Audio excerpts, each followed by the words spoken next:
Welcome to the first day of August, and that first day of school is now just around the corner. So after a nice summer break off, let's get your kids back into learning mode with a back-to-school science refresher.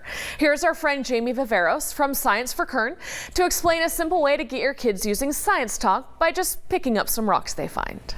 So at the core of our learning experience, experiments are something that we love to do. It's that activity that we want to, of course, partake in, and we want to definitely do more of it. And so with the new shift in science instruction, we want to make sure students start with an activity.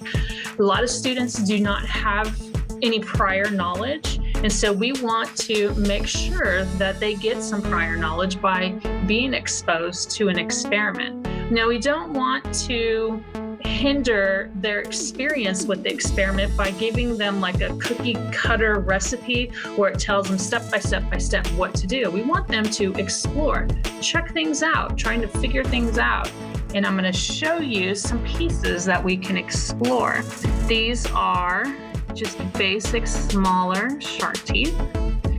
But what I want you guys to check out is in this explore piece, I have 3 different types of rocks. Okay, in 3rd and 4th grade, students learn about rocks, but they're not learning on how they're created. What they really want us to focus on is where do these guys go with what type of rock and how are they in the rock strata? So we're looking at it from a different perspective. We're not looking at what we used to do and go, oh, this is an igneous rock and this was formed from magma. And then when it cooled down and then you start to, add pressure, with rocks, then we turn into a metamorphic rock. And then, then there's the sedimentary rocks. We're not looking at that anymore. What we want students to understand, of course, is where do we find these in the rock strata? So you can give students a background knowledge of rocks, but they don't really learn about the 3 different types of rocks until 7th grade.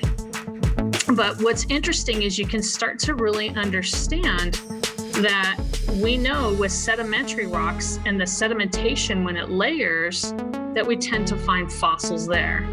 So when we look at this example here, we can definitely see the different strata in the rock. So we can use more sedimentary rocks when we're exploring. And so this is a great rock because there's a lot of them here in Kern County.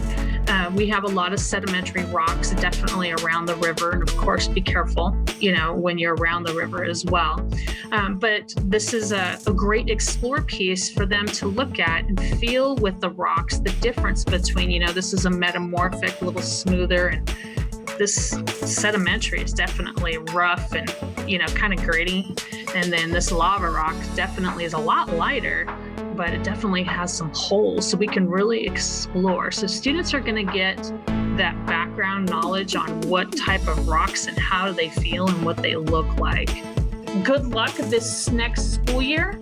And we really want to make sure that students understand how important science and STEM is into your career. So again, good luck, thank you, and go science. Now head over to our website, turn223.com/Science Sundays to watch Jamie's fantastic full 18-minute episode on 5 tips for parents to help their students explore science in new, creative, and effective ways over these last couple weeks of summer. We'll see you next week.